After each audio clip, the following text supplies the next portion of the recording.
"You must be lost, son. That's a first-class seat." Lead flight attendant Sarah Jenkins smirked, aggressively snatching and tearing a perfectly valid digital ticket in half.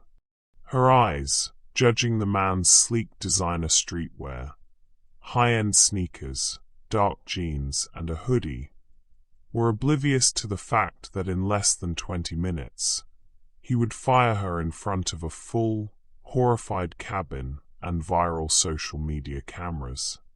This wasn't just a confrontation. It was the inevitable explosion of the toxic culture Global Air had let fester. And that man wasn't just any passenger.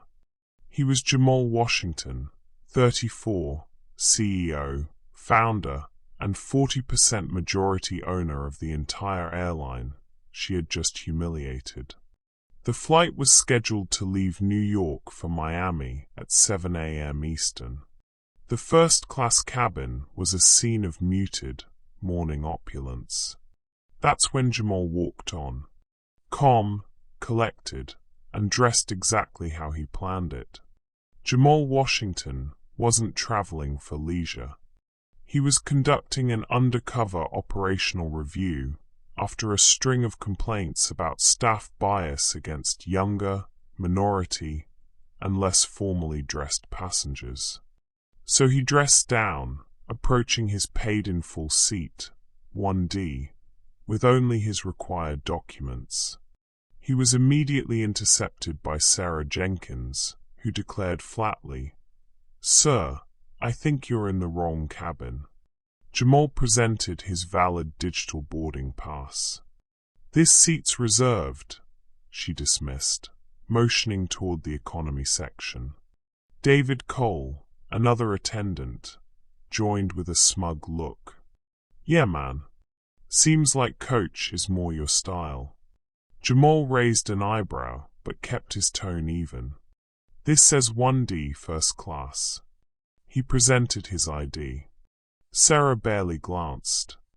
"This has to be fake. We've seen this before. Fake tickets from entitled millennials."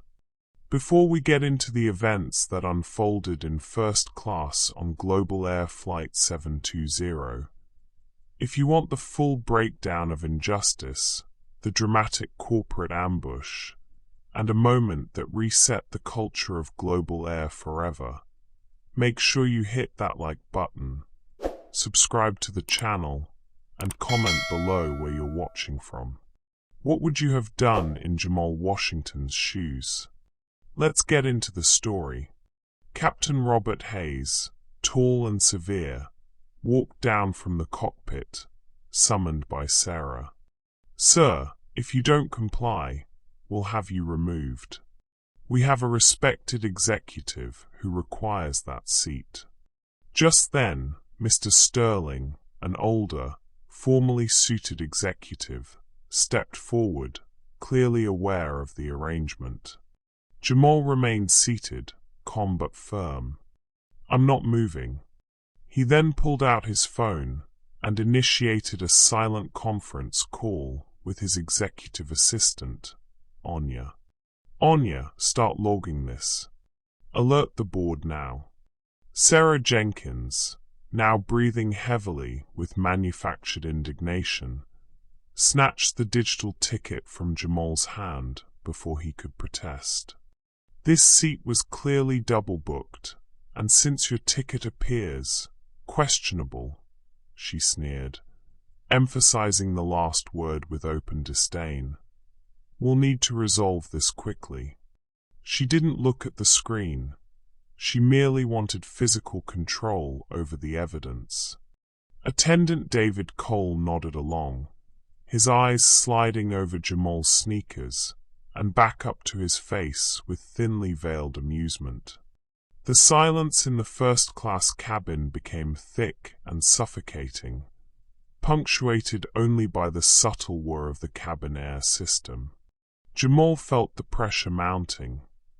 This wasn't just a bad day for a passenger. This was a deliberate act of institutional sabotage. He remained seated, his hands resting lightly on the armrests, a picture of unflappable calm. "It is not questionable, Ms. Jenkins. The payment cleared, and I was assigned this seat at check-in," Jamal stated, his voice low and steady. Before Sarah could launch her next attack, Captain Robert Hayes emerged from the cockpit, alerted by the commotion. Hayes, a man whose stern Midwest demeanor usually commanded respect, instead chose to reinforce the prejudice. "What's the problem here, Ms. Jenkins?" he boomed, staring only at Jamal. "This passenger is refusing to comply, Captain. Claims he has a ticket for 1D, but we suspect fraud," Sarah lied smoothly. Captain Hayes cut a hard glare at Jamal. "Sir, I'm the captain of this aircraft. I am giving you 1 minute to vacate that seat and speak with our ground staff, or I will consider this a threat to flight operations and have you removed by force." The lie hung in the air, a threat of legal action layered onto the blatant disrespect. The clock on Jamal's internal 20-minute countdown was ticking fast. Hayes's ultimatum was the cue. From the boarding door, a perfectly tailored figure stepped forward. It was Mr. Sterling, an older, formally suited executive, whose face was etched with self-importance. Sarah practically glowed, ushering him past Jamal. "Mr. Sterling, so sorry for the delay. Your preferred seat, 1D, is ready for you now." Mr. Sterling offered Jamal a curt, dismissive glance and settled into the seat, acting as if Jamal was simply a piece of poorly placed luggage. The exchange confirmed everything. This was a coordinated arrangement, fueled by their own bias, to reserve the seat for someone they deemed worthy. This was the point of no return. Jamal reached into his hoodie pocket, his fingers finding his personal phone. Keeping it low and close to his thigh, he opened his contacts. Time to bring the outside in. As the crew began to settle Mr. Sterling with effusive apologies and complimentary champagne, Jamal discreetly placed an audio call to the private executive line, initiating a group conference with his executive board, Anya, Eric, and Ben. He didn't speak, but the ambient sound of Sarah's condescending murmurs and Hayes's heavy sighs was now live on the other end, providing the board with an unedited, real-time transcript of their CEO's experience. The crew was too focused on their performance for Mr. Sterling to notice the rising tension around them. 2 seats back, social media influencers Liam and Tonya exchanged horrified looks. Tonya, with her bright pink hair and a phone perpetually in her hand, silently began recording on Instagram Live. "Are you seeing this?" she whispered to Liam, panning her camera discreetly across the aisle to capture Sarah's triumphant smirk.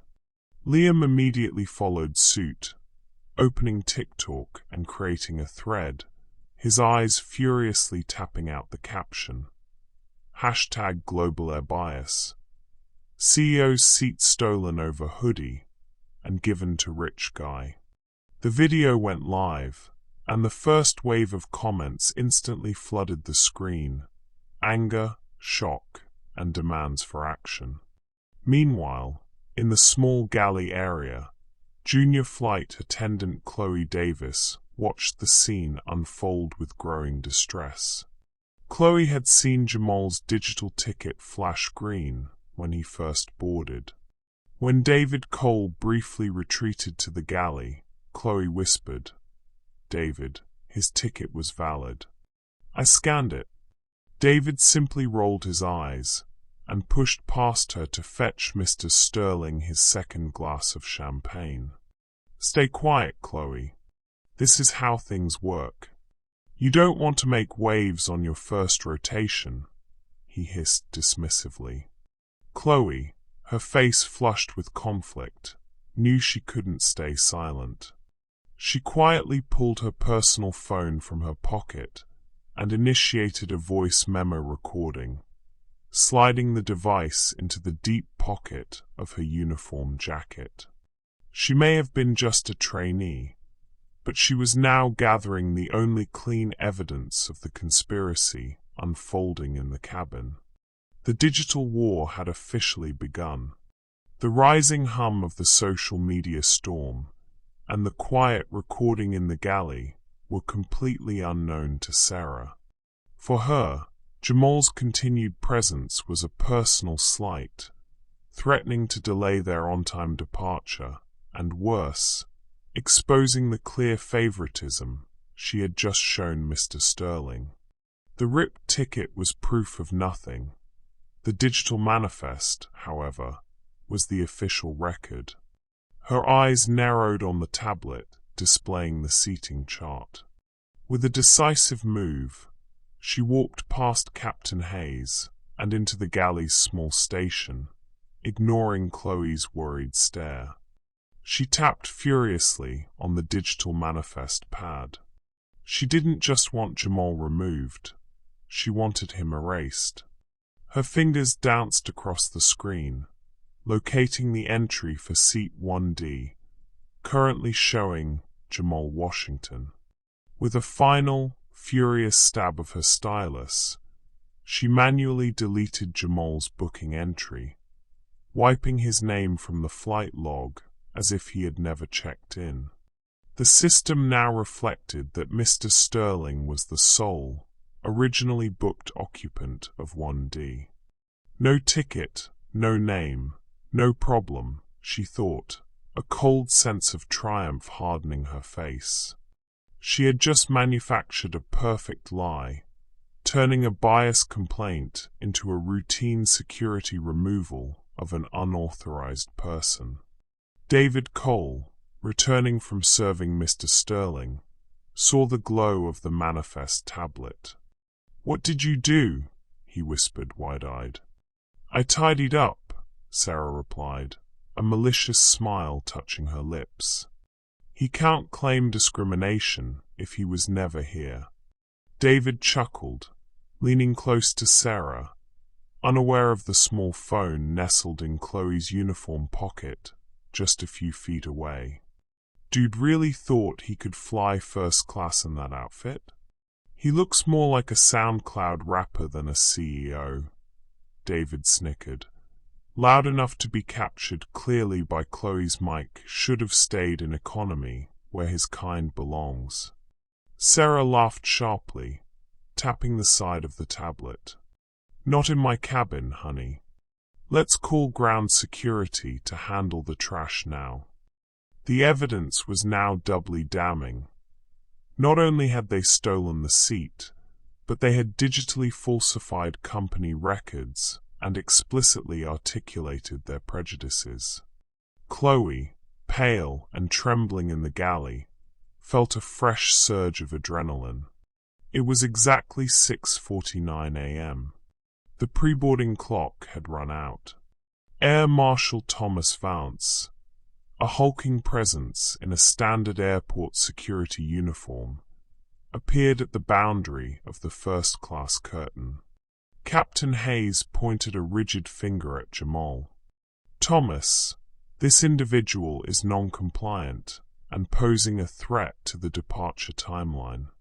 We need him escorted off the premises immediately."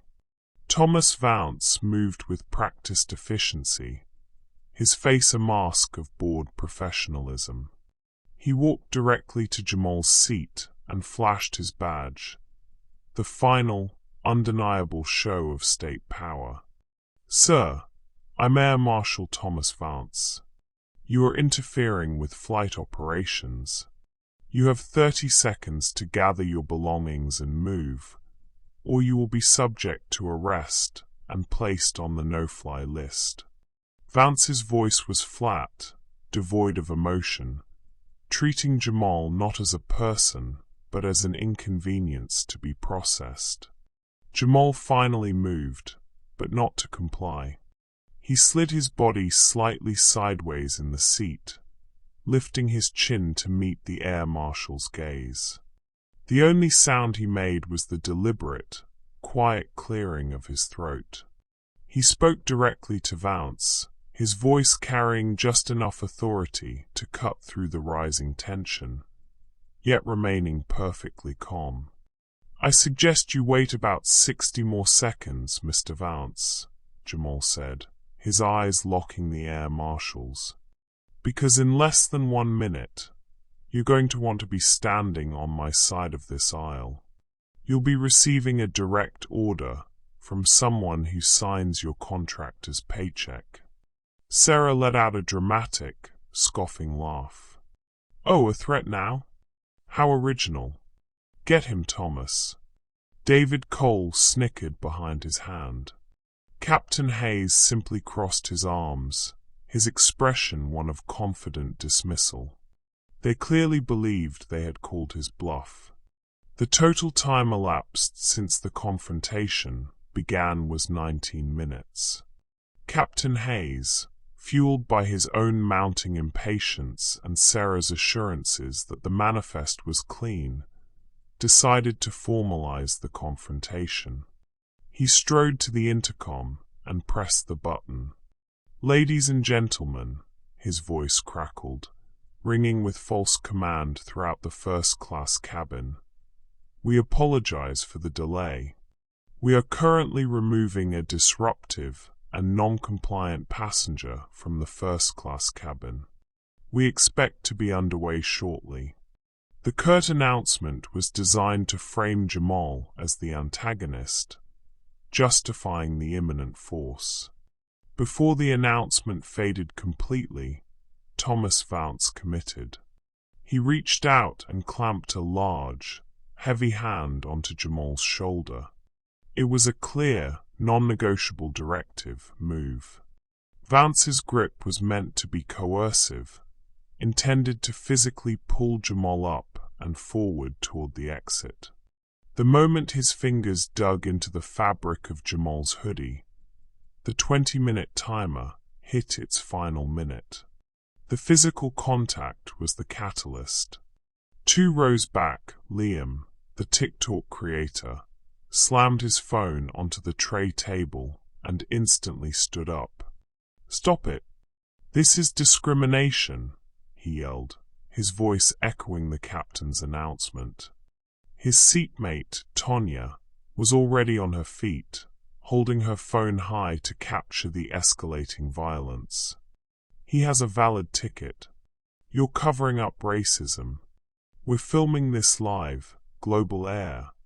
The 2 young passengers now stood right in the aisle, creating a spontaneous, furious human barrier between the crew and the rear of the cabin.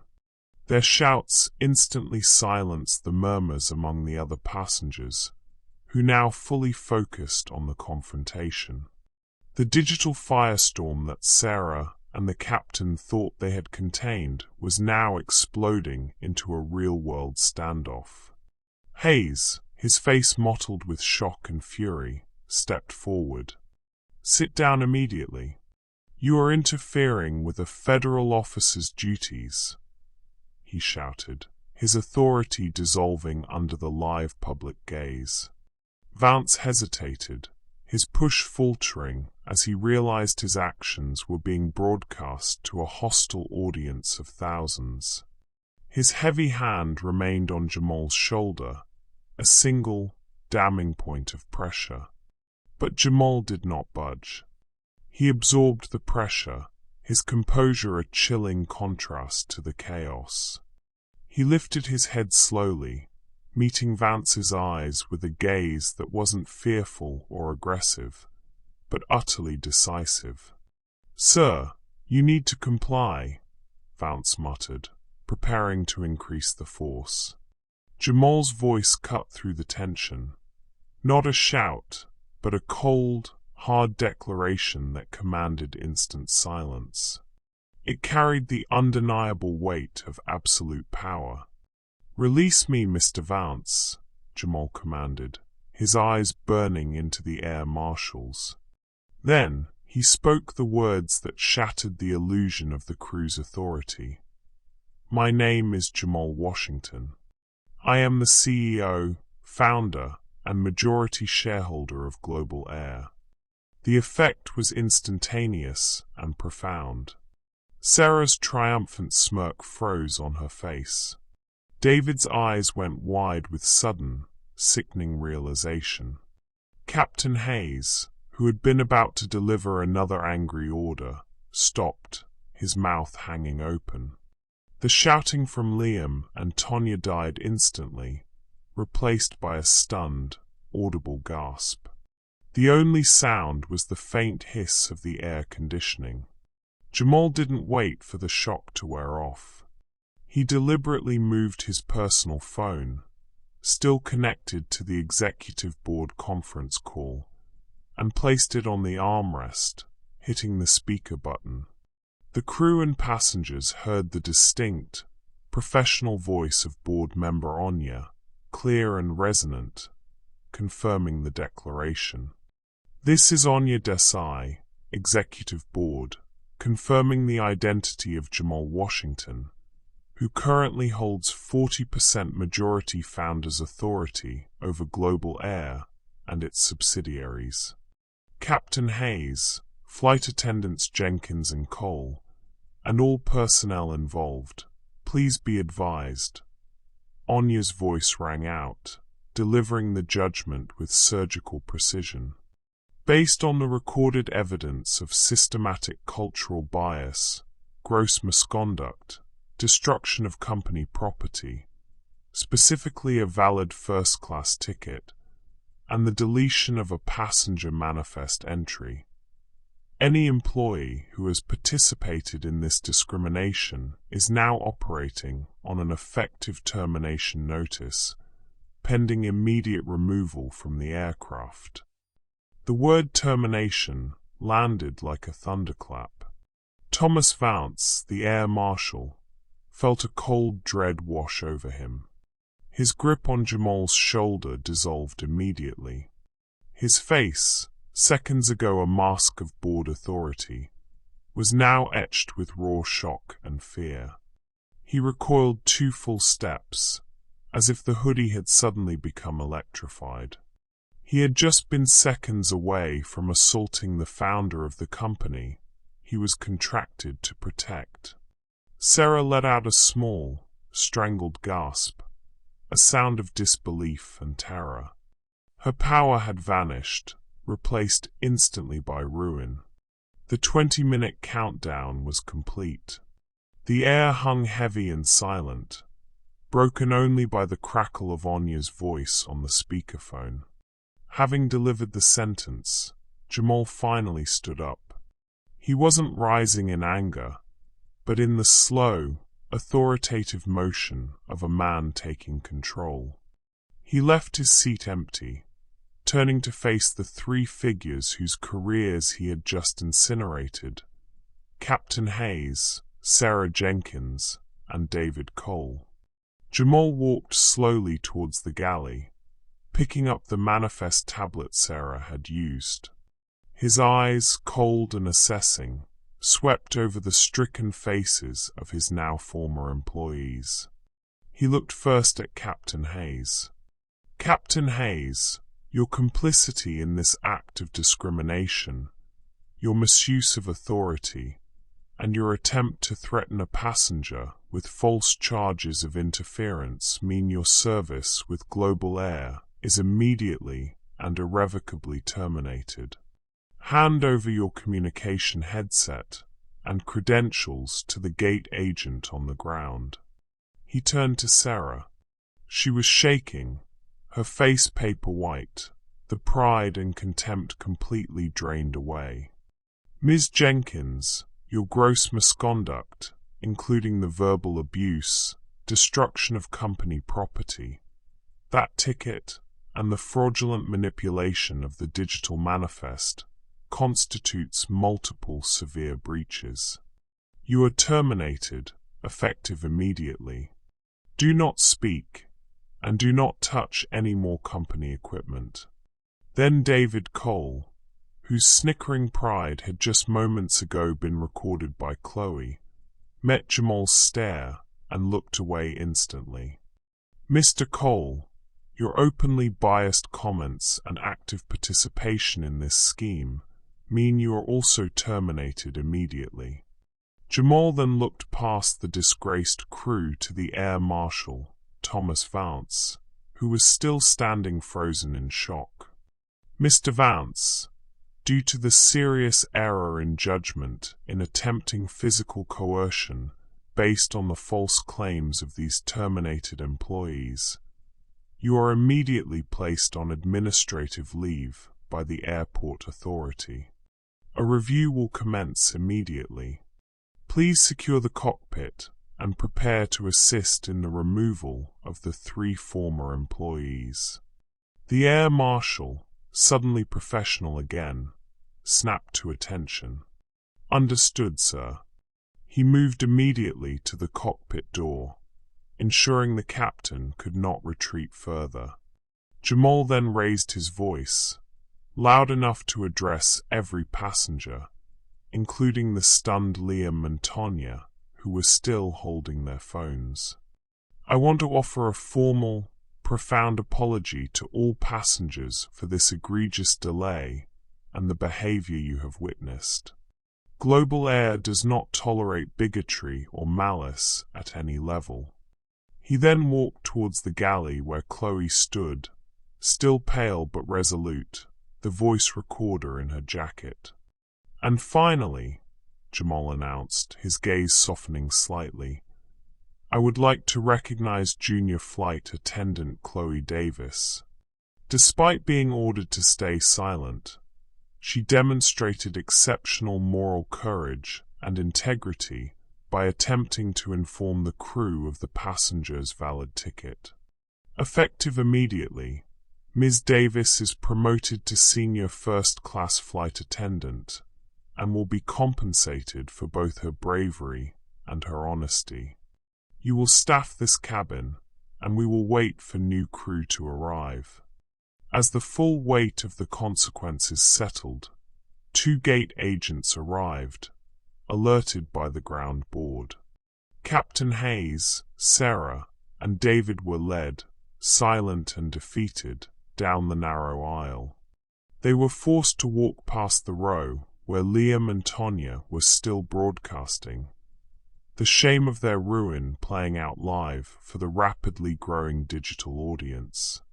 Mr. Sterling, forgotten in his commandeered seat 1D, stared awkwardly into his complimentary champagne glass, suddenly realizing the true cost of his preferential treatment. Justice had been swift, devastating, and entirely public. The final remnants of the disgraced crew and the Air Marshal's intimidating presence cleared the aircraft. The door was finally sealed, and a moment of quiet anticipation settled over the cabin. Jamal returned to the very front, not to the aisle, but to his rightful domain, seat 1D. He lowered himself into the leather cushion that Mr. Sterling had hastily vacated, retrieving his hoodie and his phone.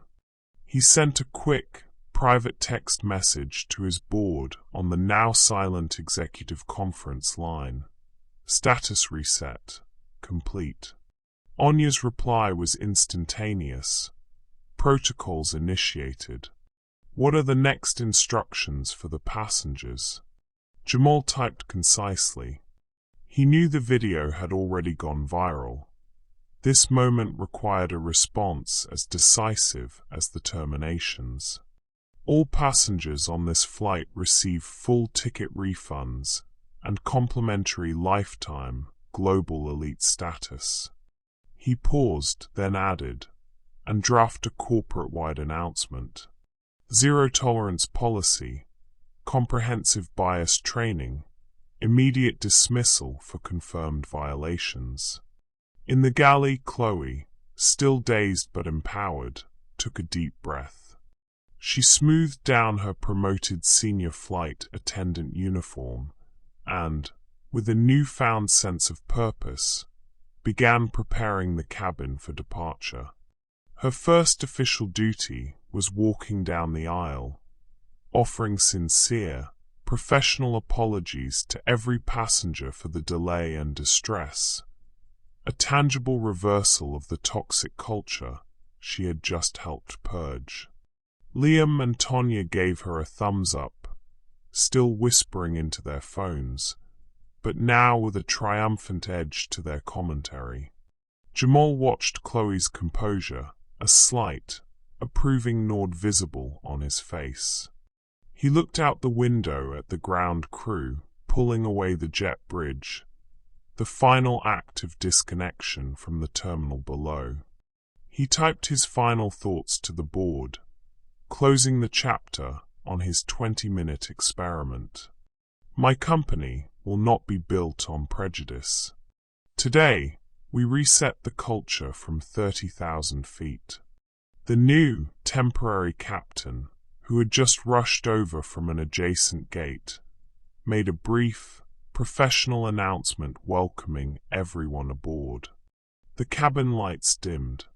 With a powerful surge, the aircraft began its taxi toward the runway, carrying its CEO, its newly appointed senior attendant, and a powerful, new set of rules for global air.